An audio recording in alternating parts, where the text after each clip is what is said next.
Ladies and gentlemen, I think we can start again with the second tutorial speech of DRCN 2021.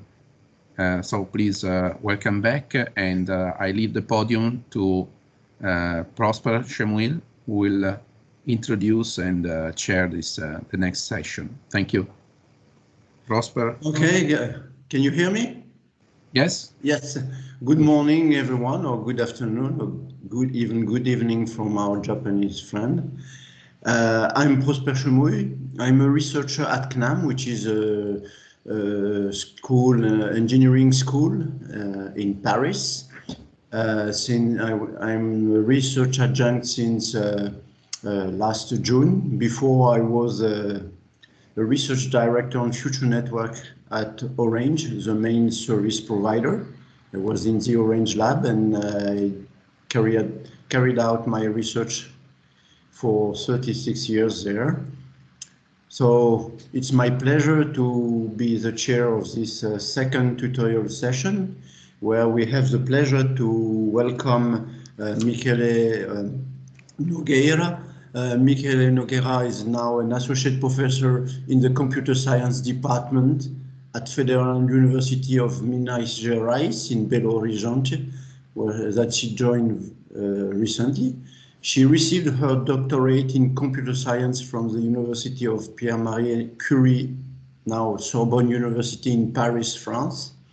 And she was also on sabbatical leave at Carnegie Mellon University in the USA in the year 2016-2017. Her main research includes wireless networks, security, and dependability. And she worked on providing resilience to self-organized and cognitive wireless networks using adaptive and opportunistic approach.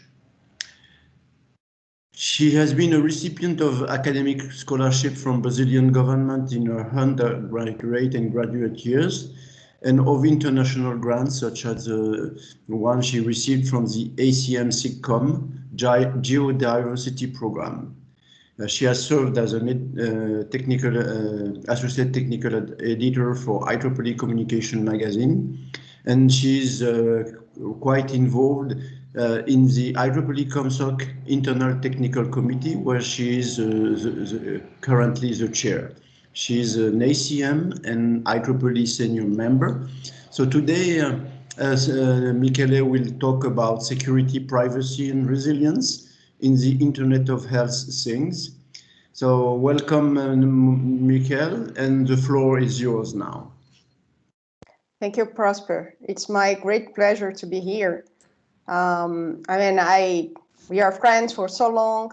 I very enjoy to be invited for this, and Guido also has been very helpful with all this preparation for this conference. I will share my slides.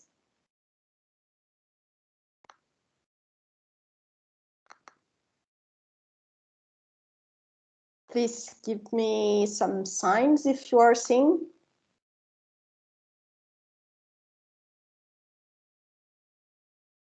Perfect. Yeah, okay, so you can see my slides. As Prosper introduced it, I will talk about security, privacy, and resilience on this new, I call it a new world, because you see is full of things to do. So the Internet of Health Things, well, we know very well Internet of Things, but you will see that we have different characteristics, different requirements, and we should start to look at all these specific requirements that even inside this Internet of Health Things, we have a lot of difference depending on the applications. So my intention here is to bring your attention for this Internet of Health Things that is not exactly well defined yet, but we have a lot of opportunities for research. So what I will present, I will give you, trying to, okay. Oh no, I went to back. Let me just, I think I'm on the end of it. Just some moment. I wasn't there.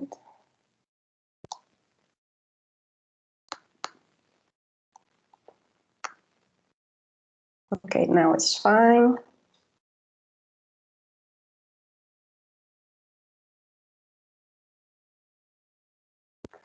Okay, so I will give you an introduction of what is Internet of Health Things. What are the differences regarding to the well-known Internet of Things, and why we should take care of only or specifically for the Internet of Health Things.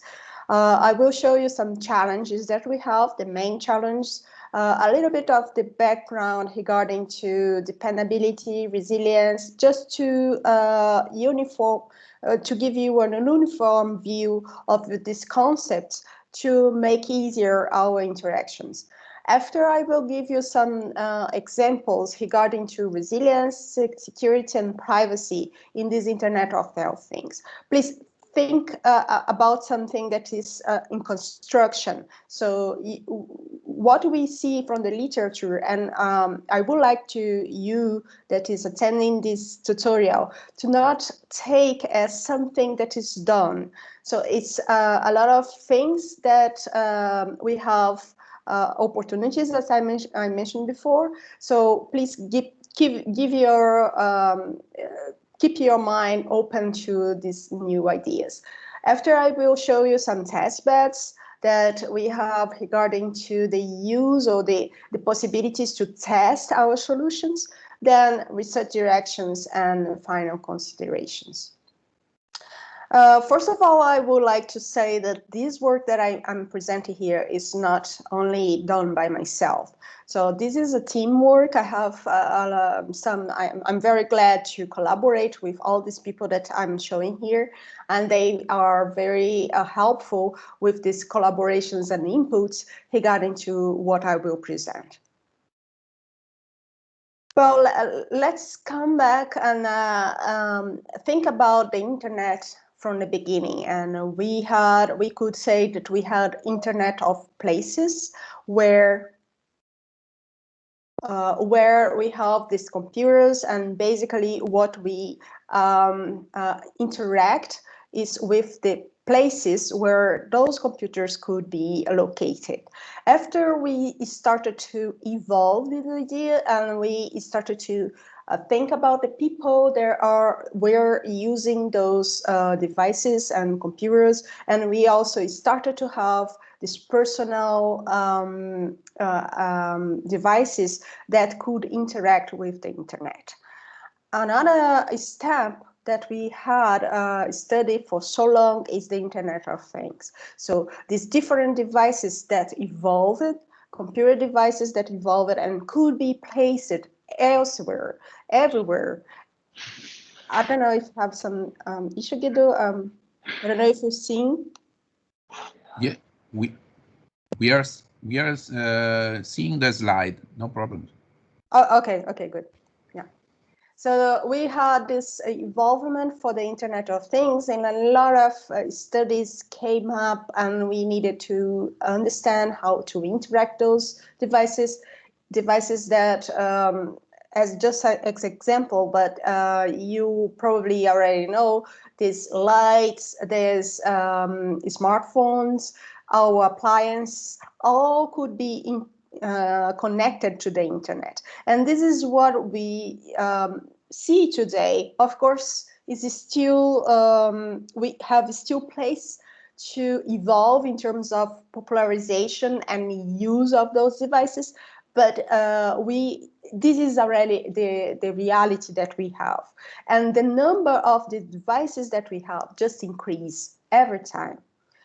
And also, along with that, we have some specializations of the Internet of Things. And one of these specializations is what we call the Internet of Health Things. And the Internet of Health Things, I will define better after, but the Internet of Health Things will take care of everything that is related with the healthcare. So we have those devices that can be inside our body, implanted implanted or outside our body where we can use it or wear it.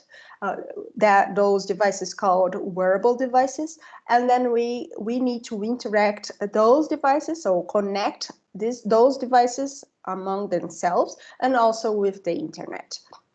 So this is the main definition and involvement in terms of the internet and how we can see today this placement or this involvement for the Internet of Health things, and why we should take care of that. Well, we will see, but first of all, I would like to define better what I will call Internet of Health things in this tutorial. First of all, we are talking about the implantable and wearable devices.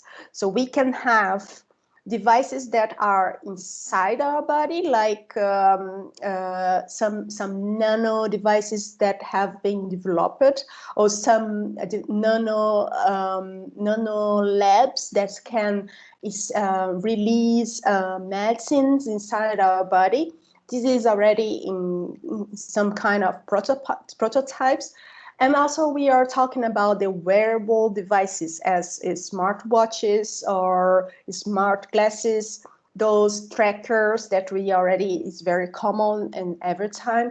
And we suppose that they will be connected among themselves, forming what we call the internet or the wearable or wireless body networks.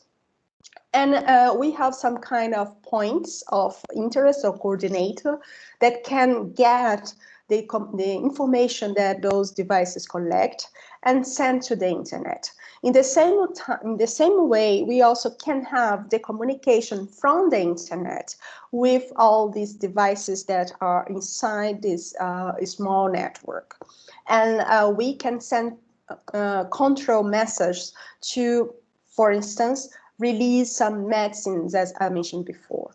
So these are the two ways of connections that we have. We have the connection among the devices, and also we have the connections with the internet. So through the internet to a kind of server or something like that. And basically for the Internet of Health things, they will try to improve the healthcare. So they will monitor information or data, and here an emphasize in terms of the data, because though that data is very sensible in terms of information about the user, and we should really take care with in terms of privacy of the data that is collected in this case. So just in terms of popularization, here I put some examples of if we think about the Internet of Things as a whole. Of course, we don't have only IoT devices on the Internet of Things. We have also a lot of other devices that support the IoT, but 67% of those devices that compose the Internet of Things are IoT devices. That means they are those ubiquitous or portable mobile devices that we have in that class here that I put as IoT devices. And just to give you an idea of the Internet of Health things, in terms of adoption of those kind of devices, today, if we go and see the healthcare organizations, 30% of the devices are already IoT. And the estimate for the next years is that 87% of the IoT devices will be adopted in the next years. So if you look for other kind of statistics in terms of healthcare related IoT devices, you will see in terms of market that is increasing, in terms of popularization of those devices. So this is my intention with this slide for you, is to to show you this perspective of increasing in the adoption of those devices and the opportunities that we have, and we should look at this, I will say, this part of the Internet of Things, because we will have an amount of the devices that is very high. And at the same time, if we address the healthcare or the health in a general way, we should, you should agree with me that this is important to consider and think about the security of those systems. We should not, and this is a message that I would like that you take from this tutorial, we should not leave the development and the design of those systems without thinking about the security and privacy. And we should take care, we should design this, include these requirements and attain them from now. We should not wait and see how they will be and then try to include security and privacy. We should consider from now. So this is the message that I would like you take from this tutorial. In terms of applications, where we have a lot of applications regarding to IoT. Here I will show some animations regarding of these IoT devices that can collect this sensible or sensitive data. As I mentioned before, health-related data. They will take this data and send to a coordinator, as I mentioned to you before. This usually is done by a short-range communication, like some specific technologies like Bluetooth or Zigbee, etc. So we have this connection between those devices. Then we have the internet connections to send this data to a server or to some other kind of application, or even for a healthcare professional that can analyze the collected data and see what's going on with the person that is using that device. But also this send to a cloud server or some repository can help us to understand our statistics and how we are performing, or just to monitor our health. So based on this basic path, communication path, we have different applications that we can instantiate this main idea. So we have this someone that is in the hospital, for instance, and we can apply these healthcare devices and help the professionals that is maybe not exactly on the same place, or we need to have this often or continuous monitoring of the patient, for instance. We can have these athletes or person that do sports, and then we need to track their records or their performance on that. So this is the same thing. And we have also another kind of applications regarding to the elderly people that maybe they are alone at home, and we need to monitor continuously their situation or their health, and send this information for their children or the people that take care of them to understand how they are going on. So these are different kind of scenarios that we can have regarding to, or based on this same communication path that I mentioned to you. And this Internet of Health Things is a complex environment. Just when I put these applications regarding to that, we have a lot of devices that we can have. This is one thing, but if we think about differently, we also have different communications or technology that we can use to connect this end, that it means the healthcare devices, and the server or the professional that will receive the data to analyze and to monitor the person. So we have different kind of technologies. Here I just put cellular technology, but we can have like Wi-Fi or any other communication that it's able to for the network infrastructure. We have the internet itself that is very different from this other wireless communication infrastructure that we have. And we have the communication between the endpoint on the other side to the internet.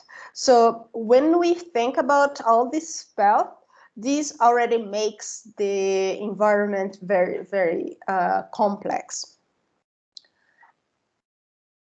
So what we have seen from the literature is that the works that we have until today that address the Internet of Health things, they consider the environment as layers. So they work on layers. They work on this perspective of the communication from the end, and from the other end, and how they put the network infrastructure on the middle. What happens in that sense is that we have seen a lack of collaboration among the services. I will involve this idea after, but I just giving you a very broader and general idea from what I will detail after. So how we see the things. We see three main services that we have in this environment. One is sensing, so where the devices collect the data, the healthcare data in this case, or the health-related data, as I defined before. We have another service that is connectivity, and another one is the end-to-end communication.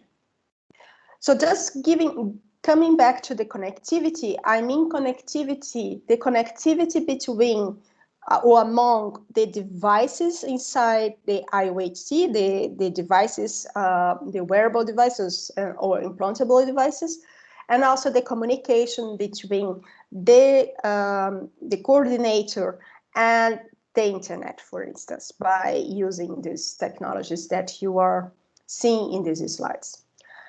And the last service, as I mentioned, is the end-to-end communication. Then when we see or we observe this end-to-end communication, we should take care from one end to another end.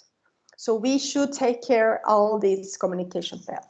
So just to make easier our interaction and also the understanding of the works that we have in the literature, we will concentrate on these three main services that we have for the Internet of Health things: sensing, connectivity, and end-to-end communication. And you will see that based on those three services, we already have a very complex situation, because each one of those services have different requirements, and we should interact in a certain point. We will need to have a complete solution that can interact and can consider the requirements for each one of them. So what we see now is that we have different layers, or we have works that address problems in sensing. We have works that address problem on connectivity, and we have works that address problem on the end-to-end communication. I mean, those works, all of them regarding to the Internet of Health things. The thing is that since they address those problems separately, they also have detached solutions from each one of these services. But as you see, those services, in a certain point, they interact, and we should consider the interaction of those solutions too. If not, we will have maybe very good security mechanisms for sensing, but will not work for the end-to-end communication. And then in that example, we will have a failure point that some attackers will take advantage of that. So we have those mixed environments. Each one of the application has also its requirements and how to address and how to solve all of this. Well, first before passing for the solutions that we have seen from the literature, I would like to uniformize our understanding for some concepts that we will talk about in this tutorial. I will talk about the attributes of resilience, and for this we take as reference this very known taxonomy from Laprie. So we take resilience as I will say a junction of dependability and security, where dependability will have as attributes reliability, the ability of the system to continue working well and providing the service even in a case of an error or a fault. We have dependability related to safety. So the system is working correctly. The maintainability, so also the system is able to maintain their services every time, not only on the presence of the failures, and the availability, where the system will keep going even in case of a problem in the system. Availability is an interaction regarding to security, because you all know that this availability is a principle for security, and security comprehends the availability of the system, integrity, and confidentiality. So resilience is a union of this dependability and security with all these three attributes, and all of this are attributes of resilience. So this is the idea that I will follow in this tutorial. By the way, integrity means that if we think about the communication and the message will be sent or transmitted without changing. This change, of course, when we associate with security, can be related with the malicious actions. Confidentiality is the ability of the system to keep the message without being released to third parties that are not allowed to understand what is being transmitted. So another way to see dependability and security, that means this, as I mentioned before, this union is the resilience.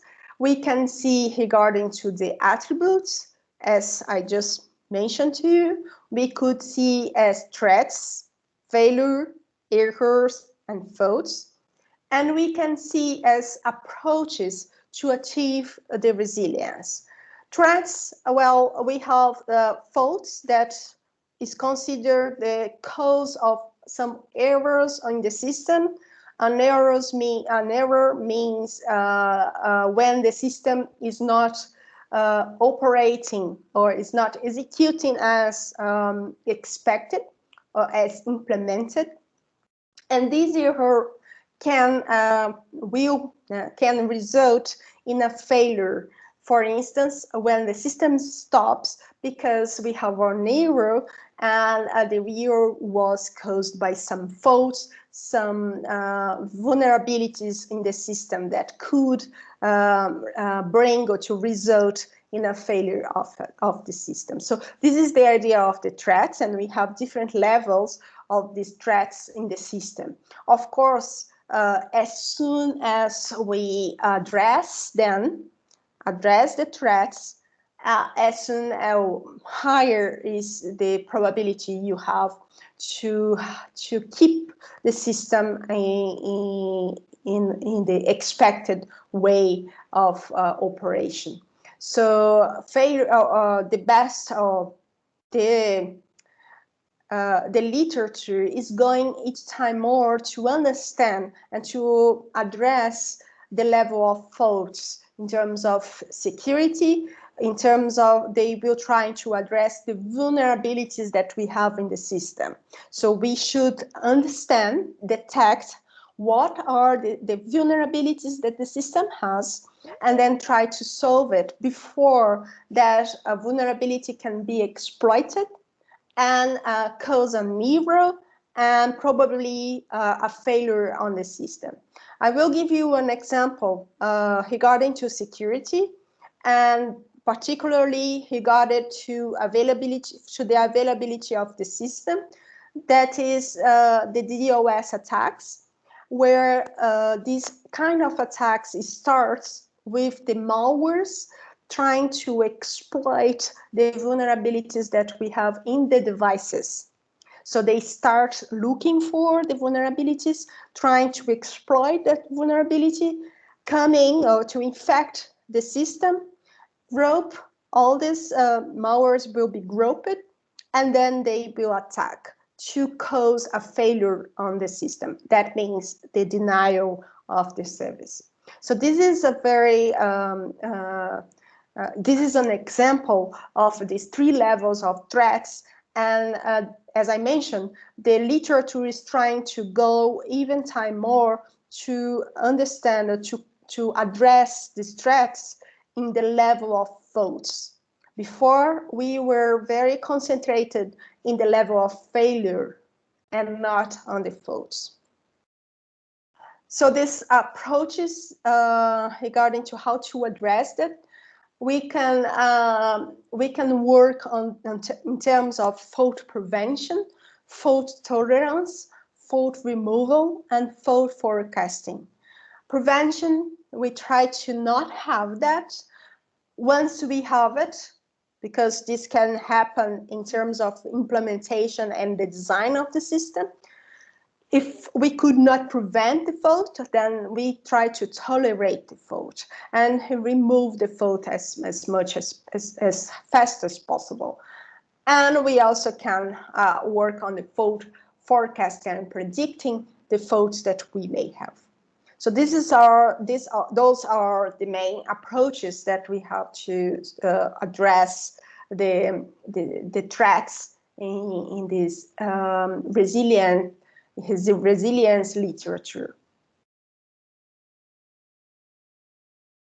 Well, coming back to the IoT, the Internet of Health Things, what we saw in terms of techniques for creating a resilient IoT, well, we have seen the most of the works focusing on detection and diagnosis.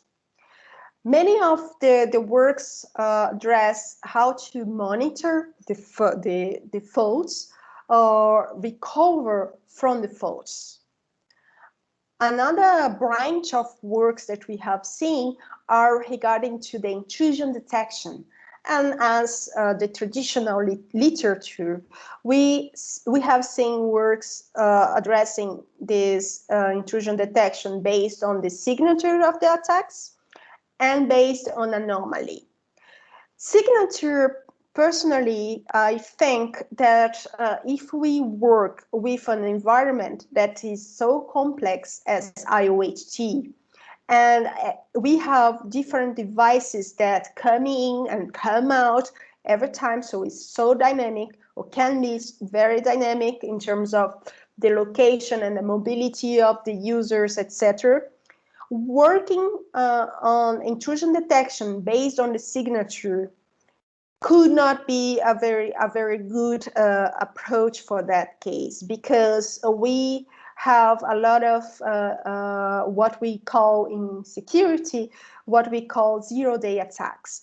And we don't know exactly, because the system, the the network in general is very open, and we can have attacks from everywhere and with different or new behaviors that will not be detected by the signature-based intrusion detection systems. But we have some works from the literature on that. So when we call mitigation or recovery, what we have seen is that the works have three different directions they go. We have works that goes for the reparameterization of the system. Some of them work on the runtime enforcement, and the others go for the direction of redundancy. Those that work on reparameterization, in general, they will try to, first of all, they will, when I say reparameterization, I mean that the system will change, or someone, not exactly this automatized, but as someone will be on the system and will change the parameters that we have on the system. So they can go in the sense of optimizing those parameters for certain situation that the system is going on, or they will go for the role-based and change the roles that we have on the system.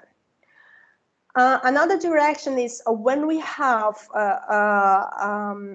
failure, or we are forecasting a failure on the system, we can just enforce the system to stop and not provide the service anymore. So this is another branch of works that we have seen.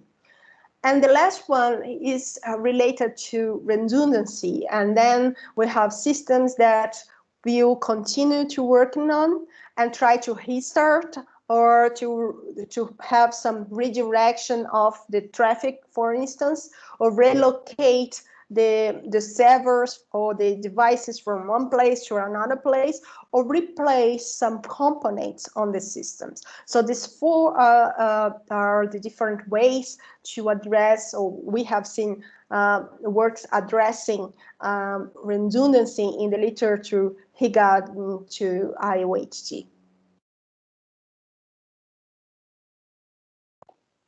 Another point important also that we have seen. So this one is regarding to the system. Can be for the components of the system. I'm talking here about the devices itself, the devices themselves, or I'm talking here about the hardware, the components on the hardware. So we have different levels of works in this context that I mentioned here. But more specifically to communication, and we have seen works on tolerance of this kind of communication. I'm talking about in general. And we have seen the fault tolerance and survivability of these communication networks. Here we are following this work from Sterbens. We have the line of disruption tolerance, and then we have the traffic tolerance in terms of how to keep or to tolerate the communication networks going on. This means we should keep going the communication even in the presence of certain failures or faults on the system. So I will summarize all these concepts that we have, that I talked about, now concentrated in the context of Internet of Health Things. So I talked to you in order to facilitate the understanding of how is security, privacy, and resilience in the Internet of Health Things. We will concentrate on three main services: sensing, the level of the devices; the connectivity, the level of the communication among the devices, and also the communication to the internet; and the end-to-end communication, where we will have this computing and storage infrastructure, and we need to communicate even the devices in that side or the healthcare professionals in the other side. So we have these three different services that we are focusing on for understanding better and to organize all this literature that we have that is very broad and is not well concentrated in a direction. So when we talk about IOHT, we could organize also the applications specifically for IOHT. And we have seen that we could find different applications, let's say, for this specific branch of the IoT. One of that is the ambient assisted living systems. Another one is the remote supervision of vital signs. That is the example that I gave to you until now when I talked about IOHT. Another one is the remote drug administration. As I mentioned, we have some devices inside our body, and then we can control how to release some drugs inside, or how can adjust the level of the medicine that is released on our body. Another application is online data analysis and management. So we can have this the collect of this data, and then we can analyze them online and manage how they are going on, and ask for more data, for instance, or to collect more data, or to send some kind of information that was not before. We have also the activity tracking that also I already mentioned, and we can have the authorization authentication regarding to these devices. Each one of these applications that are very specific for IOHT, we have different views in terms of requirements and criticality. We have classified, this is a table that we passed a lot of time searching and analyzing the works, and then we try to organize those works in this table. And we have considered ambient assisted living system with a high criticality, because here we are talking about some systems. Let's assume you have your home, you have elderly people there, and you are continually monitoring their vital signs. This is considered ambient assisted living system, where we have different devices, not only to monitor, but you can also have the other applications that I put after inside this environment. And this is considered critical because if we have some kind of failure in the communication between this environment, this ambient, and the healthcare professionals, well, we can have some very serious problem inside that environment where the AAL is placed. For instance, we can have a heart attack with the person inside this AAL system, and we could not alert or send an ambulance or anything because we had a failure on communication. So we consider the criticality of this environment very high, and we need to take care of this application as very critical. We have also requirements regarding to low latency and regarding to low jitter. So this kind of ambient assisted living is also requires very low latency and very low jitter, because here we could also consider some video conferencing for someone that is addressing some health problem. Let's imagine a doctor remotely and trying to assist as an emergency someone that is inside this environment. So this it requires very low latency and very low jitter to be able to have this communication. In general, will be a video conferencing. So we have very low, very requirements for very low latency and jitter, mainly in a situation of urgency.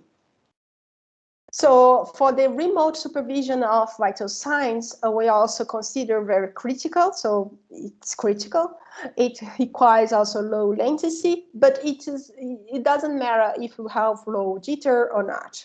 So the variance between the packages maybe not be an issue, but the latency to arrive the information on the last end, yes, this is critical, and it requires very low latency for that. Remote drug administration as well is critical, because let's assume someone with diabetes and it needs a higher level maybe of insulin, and this is controlled. If in the case that is controlled by someone outside or remotely, or the doctor needs to control that, so we have this criticality in terms of communication. And of course, we also need to have very low latency to the communication between these points, because we are administrating or managing the drugs, and could be for a severe situation depending on the case. So in the same way, we don't need, it could be good, but it's not essential to have low jitter in that case. For online data analysis and management, well, it's critical too, because we could be using that data analysis to take some decision for a doctor, for instance, or for some people responsible for the person that is being monitored. And it requires low latency and no low jitter. Activity tracking, it's not critical, so we didn't consider critical. It doesn't require a low latency, but it requires low jitter, because we need to have the tracking of the people, and the variance can be an issue in that case. For authorization and authentication, we are talking about the use of those devices to authenticate the person. So we could use, for instance, the vital signs, as I will show after. We could use these vital signs to authenticate someone in a system. So we use the ECG, for instance, to unlock some system that the user is trying to log in. So in this case, it's not critical, because if the person is not logging, she or her will try another way. But it doesn't require low latency, but it requires low jitter, because of the necessity to keep certain variancy in between the packages that we have, in order to authenticate and avoid certain kind of attacks in that case. I didn't mention it from the beginning, but if you have any question for any slides here, please stop me and we can interact. I don't want to pass so much from the content, and please, if you have question, you can just put on the chat and we can interact.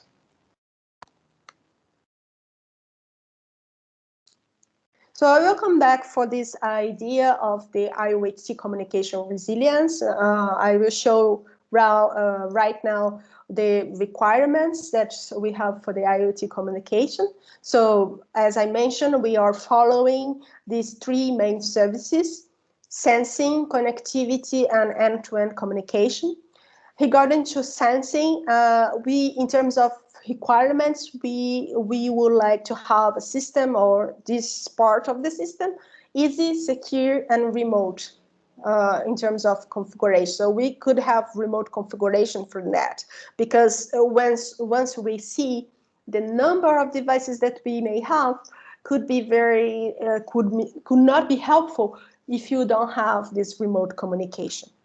We should have some flexibility for the inclusion of new devices.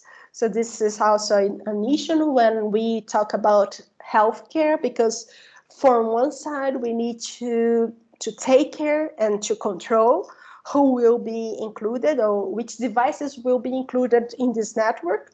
But on the other side, we also need some flexibility for inclusion of those devices. If not, it will be very difficult to manage all this interaction and coming and come out of these devices inside the network. We should have some redundancy in terms of collected signal. So if you rely on only one kind of a signal being collected, if that device or that specific signal cannot be collected, then we can have a problem depending on the applications that I showed to you before. So we should have some redundancy regarding to what is being collected, and of course this will depend on what we will do with this data that has been collected, or the signal that has been collected.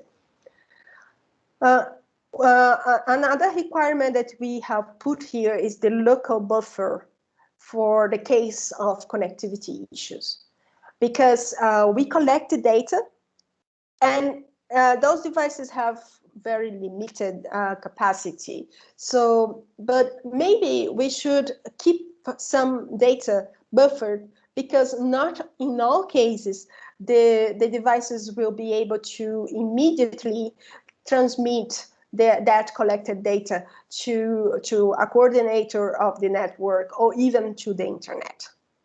So we should also have some in-device warnings to have some alerts regarding maybe to some some components of the system that is not working. For instance, the battery or other components on the device that is not working well, and we need to keep them going in another case, or replace that component as fast as possible to continue the service, in this case the sensing service, ongoing. So in terms of connectivity, we need to address the coexistence of communication technology. This is very is in one way is important, and in another way is we should take care very very close to this, because we are talking about people using those devices, and we know all this interference that the communication technologies can have on the people too. So we have this coexistence of communication technologies. Of course, this is a requirement to, mainly if we talk about resilience, and we need to keep the transmission of the data going. But at the same time, we also should take care regarding to this coexistence of communication for the person that is using those devices. So another requirement is the coexistence of interference. So we should take care, we should have the coexistence of communication device. We should use this coexistence well, but also we should take carefully the impact of one communication technology to another. And this you will see in a minute. This is one of the most topical subject studied in IOHG. Another requirement is the access control to the devices. So we should control who is going on and accessing those devices. an example of not following or not achieving these requirements, you can search after. Is in a hospital. A patient was there, and he was with all the equipments, and was a respiratory. He was with a he was respiring with some equipments helping him. This is a long time ago. An attacker just got access to those devices. So the device was connected to the internet, and the attacker could control the pumper of those devices. So they could change the rate of how the device was helping the user to respire. So this is very careful, because the attacker could, in that case, he or she didn't do any damage to the patient, but he or she could have compromised the life of that patient using the device connected to the internet. So we should control the access of those devices, because we never know who will take advantage of those vulnerabilities and do some malicious action against whoever or whoever they are. So we also require, or in terms of connectivity, we also require redundancy to face this connectivity issue. So we know that because of the mobility of the devices and the users, we could have connectivity issues. We could disrupt from one kind of communication technology. We could hand over for another one, and we need to address how to make these transitions very similarly. And we also we should consider when we really have a connectivity issue and we have disruption on this kind of communication. So what should we do? We should have redundancy and use these different communications technologies to help in that sense. And we should have also high reliability and bandwidth to this communication.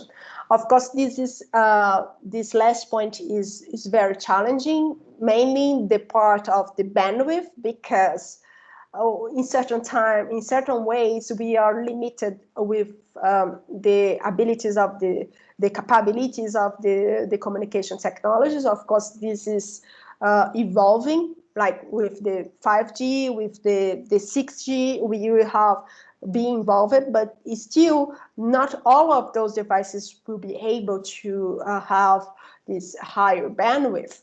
So maybe we could start to thinking how to mix or to join these capabilities of different communications to have a higher, have more, and then depending on the communication, the application, we could adjust the system to use more bandwidth and to control and manage those kind of communication depending on the application that we have. So the last one, the end-to-end communication in terms of requirements for resilience. Of course, we need to think about the integrity, confidentiality, and authenticity of the communication in that sense.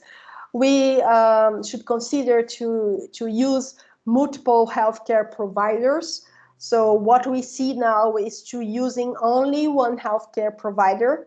So the data is collected and transmitted to only one. But again, if you have only one, you can have a failure on this healthcare provider, then we will not be able to send anymore. So maybe we should consider to have multiple healthcare providers send maybe copies of the data to those multiple providers. Or I don't know, the solutions here is not well defined, but we should consider to have multiple healthcare providers and send as secondary or as redundant providers to just keep to make sure to store the data that is collected and not to waste time recollecting and doing all the work, because will not be all the kind of data that we are talking about here is some kind that we cannot reproduce. Each time, each scenario is different, and if we lost the data, it's over, because if we recollect, maybe it will be similar but will not be the same. So we also have the two-way redundant communication. In general, we talk about the direction from the devices to the healthcare professionals, but why not? We should consider also the redundant communication from the professional, the healthcare professional, to the devices. Why we talk about this redundant communication? Because we already saw some applications that requires the control from the healthcare professional. So if we have this, if we will use this kind of application where the professional will control the drugs or the level or what is collected or how will be collected. So if we have this communication from this side, from the professional, healthcare professional, to the devices, then why not be redundant in terms of this communication if it is important? What is the case? So we should consider also both sides redundant communication, and not only from the devices to the healthcare professionals. Another and last requirement here is how to dealing with fog and cloud delays. So we are talking about, depending on the application, as I mentioned before, we are talking about some applications that are very sensitive to latency delays, so very sensitive to delays. And we should consider that if we are going to use the internet and we are going to use to transmit until the healthcare professional, then we should consider the delays that may have inside the fog or the cloud computing in that case. So we should consider that depending on the application that we are talking about.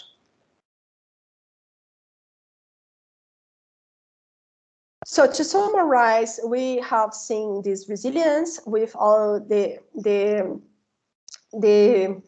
attributes that we have in terms of dependability and security, and the overlap between security and dependability. We also have seen in terms of what we have found in the literature regarding to the mitigation and recovery for IOHT, and we also have considered here in terms of tolerance and how to address tolerance in this case. Well, what we have seen until now is that those disciplines, all those approaches are very separated, and they have been developed very separately, and they don't consider the involvement of the system. And this should be considered too. So this is why we think that adaptation in this environment of IoT is each time more necessary, as I mentioned, regarding to the attacks, and also to keep ongoing the system, even in this case, or the difference and the change in the system that we have. So again, the second message that I want you to take of this tutorial is that adaptation is key for the involvement of the system. It's key because of now we have each time more difference from one scenario to another. We need to adapt the parameters, the solutions that we have, and we should take care of how to develop this adaptation. Of course, also, that idea of adaptation is not new in a broader sense, but we should take care of adaptation here, considering these requirements and also the specific requirements for the IOHT that I just mentioned to you. So this is the broader view in terms of the disciplines, the aspects that have been dealing with in the literature, and the adaptation is something that we should think and look forward to consider in our IOHT systems. So here is just a compilation of the works that we have seen from the literature regarding to each one of the services that I mentioned. So what I want to emphasize here is a big concentration of the works on connectivity level. So many of the works, as I briefly mentioned, will work on the interference mitigation and detection of those systems, intrusion detection, and also we have some works on authentication. I will not pass on every one of it. Guido provided the slides for you. I sent him the last version this weekend. I tried to share here, but I can share after another link. But Guido anyway have the final slides, and you can have the names. If you have any question regarding to that, you can drop me an email. I will be happy to share with you the papers that we took as basis of this table. So again, based on these 3 levels of services, we have classified the works. I will pass very, very fast on those groups, because this is just to compile our view regarding to specifically to IOHT. So in terms of sensing, we have seen works very addressing problems regarding to dependability, basically energy efficiency and fault prevention. And regarding to security, the concentration of works is how to have cryptography to transmit the data that is collected. So this, in terms of in the level of sensing, these are the majority of the works that we have observed in the literature considering IOHT communication resilience. In terms of connectivity, we have seen works on disruption tolerance, mainly addressing interference between communication technologies. We have seen works on fault tolerance, mainly addressing that fault tolerance based on communication redundancy. And we have seen works on security, that is basically the majority of them, that will try to address by intrusion detection or authentication. And end-to-end communication, they have been working on disruption tolerance by reconfiguration. So they try to reconfigure when we have any issue on the communication, on the end-to-end communication. So they try to reroute for another path, etc. So this is kind of reconfiguration they do, and also they have been working on performability in terms of QoS-based adaptation. So this is the broader the overview of the works that we have on IoT communication resilience until now. So this is a very new work that we have been compiled these works from the literature. Another way to see here these works is when we see on the level of sensing. So basically we have works addressing energy efficiency, fault prevention, and cryptography. In terms of connectivity, they are addressing interference mitigation, communication redundancy, intrusion detection, and authentication. And they are in the end-to-end communication, they are addressing in terms of reconfiguration and QoS-based adaptation. So this is just another way to see what I just presented.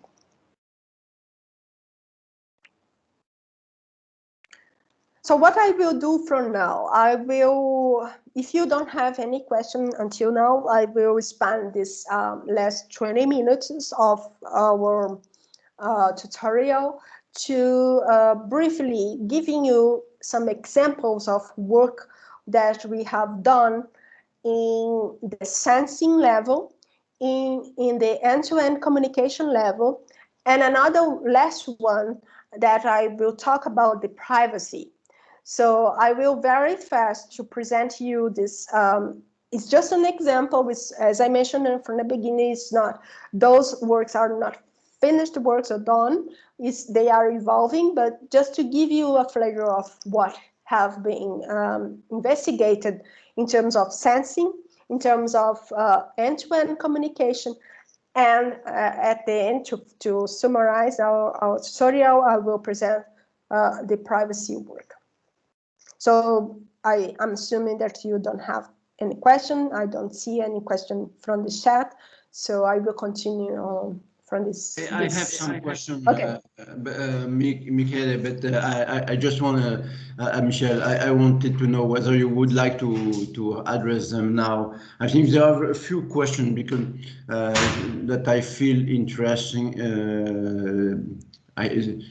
This is not my topic of expertise, so maybe some questions are not.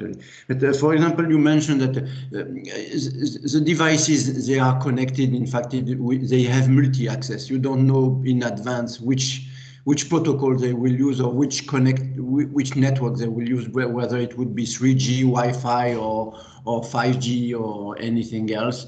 So, excuse me. This means that you have to account for all types of security or connectivity issue within this, which in each single types of protocols. Is it correct? Yeah, this is the view that we have right now. So what I'm suggesting here is that we should design those devices and these three levels, thinking not only depending on one communication or one device, because this can be very compromising for the whole system. Okay. So in the same area, I think that redundancy and multiple X can be good, but it can be also a threat for security. And for example, you mentioned multi-providers somehow.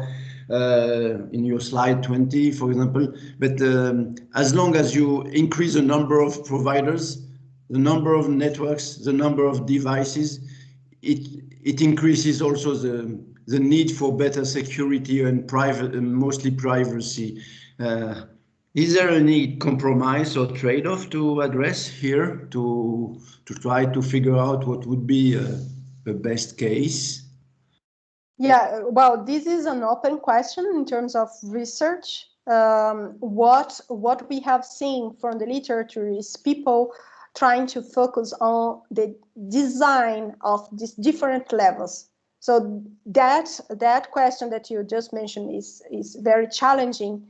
It's open. So, and also is the message that I would like you to take care of this, because we have this kind of opportunities for research, and it's not well exploited yet, because the people is concentrated on designing each one of the levels for the IOHT.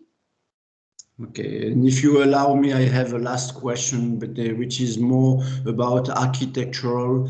You talked about the fog and the cloud, which means also that many servers can be located anywhere using virtualization. How does that virtualization would thus impact the security of Internet of Things? I mean, Internet of Things as well, but this is critical because we can relocate function, you can relocate storage in anything. So have you got an idea? We have been using virtualization. So I have a PhD student. She's trying to use virtualization on the I will say, in the infrastructure network, to separate the traffic from, for instance, AAL application from another tracking application, because the requirements are different. So we are using to help the applications.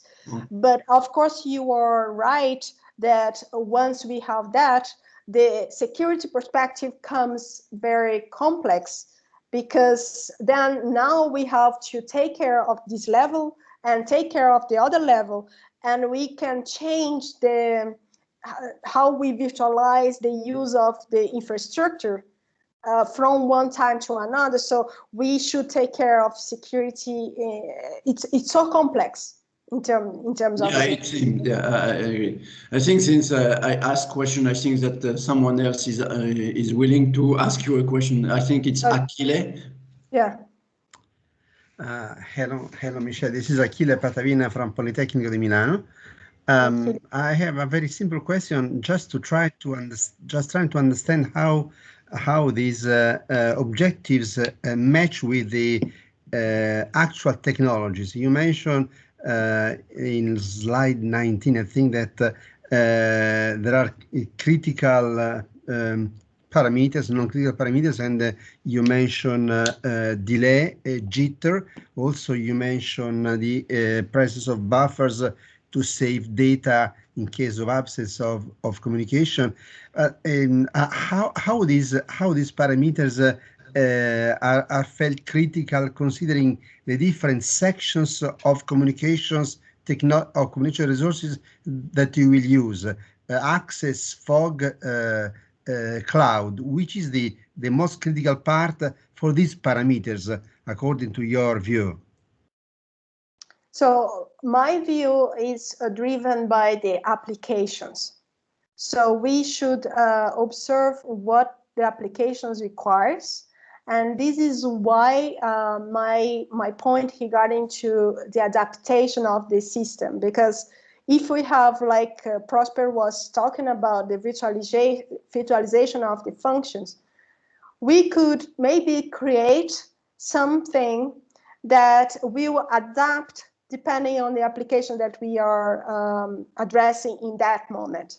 So if the system is critical and it requires low latency, so maybe we could not use or store the data or use the data from the fog and from the cloud.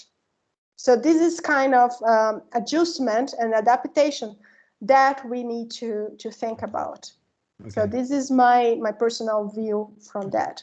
Of course, we have a lot of work to achieve that. Yes. So it's not for now, but the message that I want to pass is we should maybe target those kind of design for attending those requirements, because it's so complex. At the same time, we have application that, as you mentioned, requires low latency, the other one no, and the other one requires low jitter, and the other. So this is very extreme in certain cases. Very different requirements. Only inside the IoT. Imagine if we consider the other IoT in general. So the smart cities, because we didn't talk about that. Sure. Okay. Yeah. Thanks a lot. Yeah, thank you.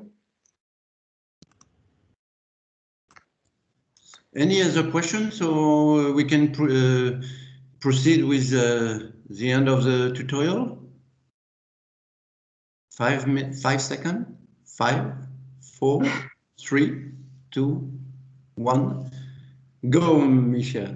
Okay, so I will pass very fast on those examples. This one, I will explain before what we were trying to do is, once we mention that the literature is addressing sensing or connectivity or end-to-end communication services separately, we try to make some efforts to aggregate these services, or to bring solutions that address more than one service as was being doing in the literature. So of course we could not evolve all of three, but we try in that first example, we try to connect or to design something that could correlate sensing and connectivity services.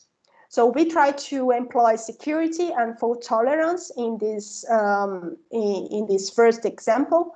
And what we have done here was to create a biosignal enhanced authenticator. So we have these devices. This is, you have the link here for the project. This was a 3-year project between Brazil and the US. So I will present the results that we got. So we try here to, I will pass this because of the time. And we try to correlate the data that was being collected from the different devices inside or were by someone. And those devices could collect what we call PPG signal. That means the information of the signal, the vital signs collected by some sensor, optical sensor. This optical sensor could have these signals, the signs from the user, and based on the signal, we could unlock the device, a coordinator, for instance. So here in this figure, we have a watch. This watch, and you probably have already seen this kind of watch that have the sensor with the green lights. Those green lights help to collect the signs from the user, and those signs, based on those signs, we could authenticate the person and unlock our smartphone, for instance. So based on that, this process of authentication, we then could communicate the information from, or the collected data from the watch or the other devices inside the wearable network, and send this collected data from a cloud or another server outside this system. So this we try to collect here, to integrate sensing and connectivity. In terms of connectivity, what we have used was to transmit the PPG information, the PPG data from or through the scheme. So we use the scheme to transmit the data collected from the devices. Why we use the scheme? Because is in terms of security, if we use wireless, that information could be gotten by attackers, and we didn't want to have an attacker being authenticated on the coordinator. So we thought, and this was an investigation that we have done, that to use the scheme could be more secure to protect the signal that serves as a kind of secret or key to unlock the smart device, in this case the smartphone. So you have all the details on this work. I will not pass so much time, but we explain all the steps to take that data, to take the peaks of the identification that is unique for each one of the person, to segment that, to correlate the information with some other models that we have, identify the user, and then authenticate. So we have all these steps being addressed on the paper that I just showed you.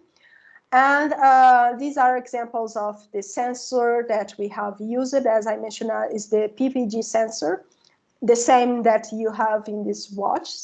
You probably have saw that.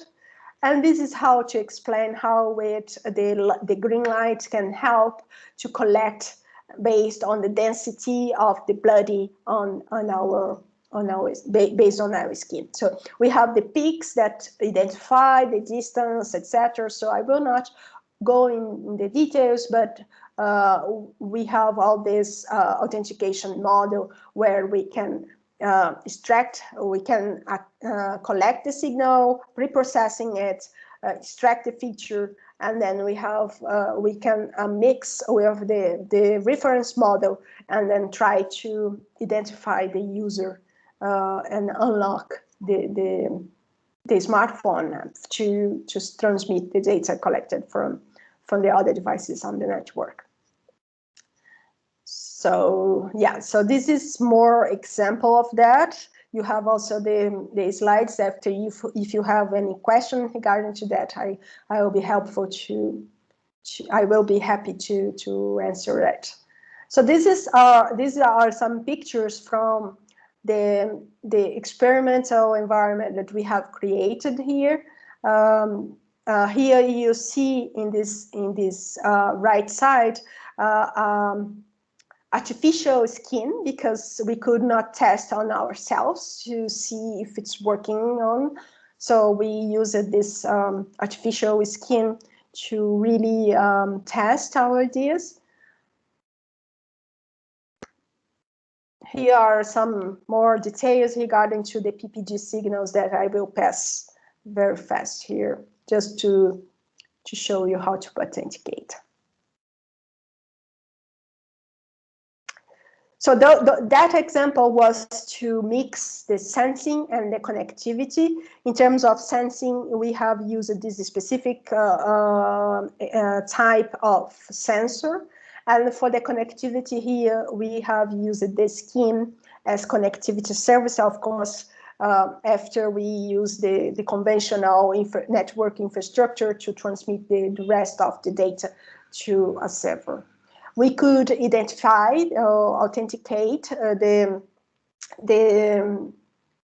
user, and of course we have a trade-off regarding to the identification and the delay that we have in the transmission. For example, in the skin that is very low rate, and we should consider in the communication redundancy that we didn't working on this particular work here. So these are some aspects of this work that we have been involved from on the last months. So another example regarding to end-to-end communication, here is very fast. This work will be presented on May in the conference, International Symposium on Integrated Network Management, IM. That will be in Bordeaux, virtually on Bordeaux, France. So this, in this case, we have targeted the end-to-end communication service and try to enhance the performance of this. Performance here is more in case of redundancy for an environment that we have called portable assisted living system. So what I have presented to you before in terms of application for assisted living system, when we use the ambient assisted living system, it's some kind of fixed. So we understand a room with the equipment and we can assist people. But what we have proposed here is that the environment could come together with the person that he's using. So we call it portable assisted living system. So what I mean here is that we assume the mobility of this environment, and of course we should consider all the requirements of an ambient assisted living system. But now we have another factor that is the mobility of the user, and you should keep or guarantee the requirements even if we have this mobility of the user. So here, very briefly, we have targeted these aspects that I just mentioned. We consider this mobility of the user, and the sensors could come together with the user. And one aspect that we have targeted and proposed here was to have redundancy in terms of communication. So we have tested different protocols, communication protocols, because here we are end-to-end communication protocols, because here we are targeting this end-to-end communication. So we tested, we have applied for this portable assisted living system, we have applied different or compared different transport protocols, single paths and multiple path protocols, to understand how could be the level of redundancy, of course, from the perspective of using different protocols or different paths to transmit the data from this category of application. So these are the different levels that we have seen. I will pass fast here. And I will give you just a flavor of, here another thing, we also have considered the possibility to use different two or more interfaces of communication. So Wi-Fi, cellular, and they can, the communication could be interacted or we have a transition between the communications. So I will go very fast because of the time. But this is the scenario. We tested scenarios. We have failures on the communication, and we have tested the transmission of data, and we have seen what is the level of heat transmissions that we could have in these cases. So we have tested here multiple path TCP and multiple path QUIC. Multiple path QUIC here presented better performance regarding to heat transmissions in case of failures. So I will not go in detail, but it's just to give you an idea of we have been doing regarding to this resilience on the end-to-end communication level. I will pass very fast on those results.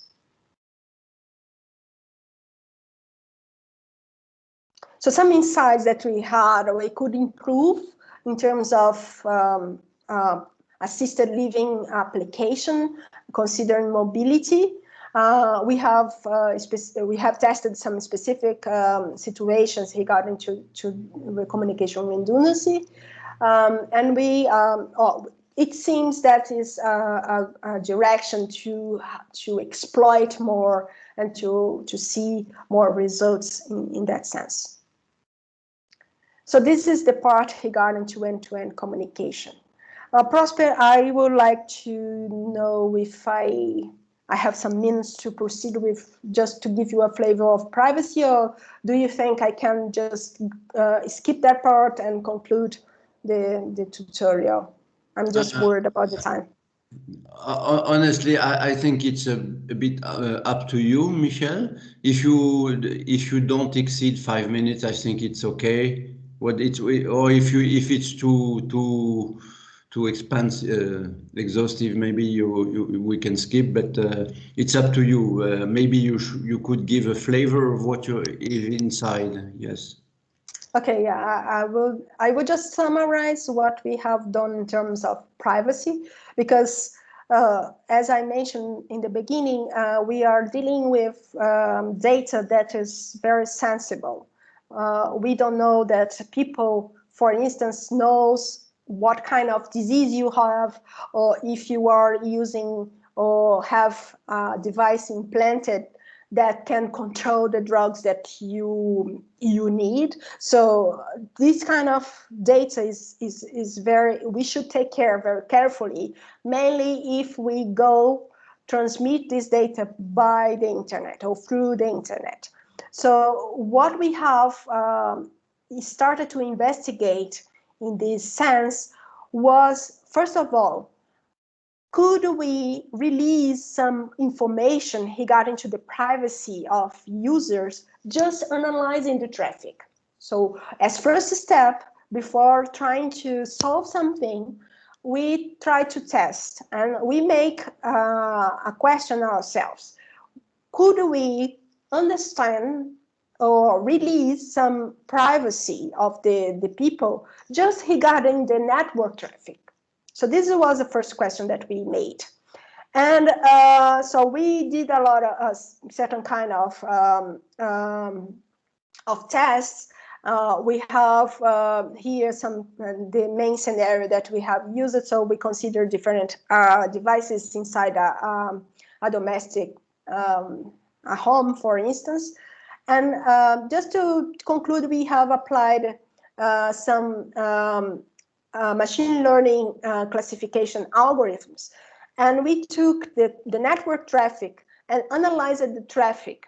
And what we have understood was that based only on the intervals between requests and response of those devices, we could understand how many people is inside home, how many devices you have at home, when you are out or when you are in on the home. So those kind of devices per se are inflicting the privacy of someone.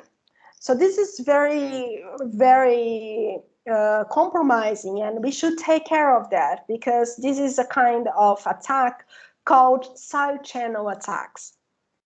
They are not invasive, they are very passive on the network traffic, but only from the observation the attacker could understand certain kind of behavior that can be very compromising for someone.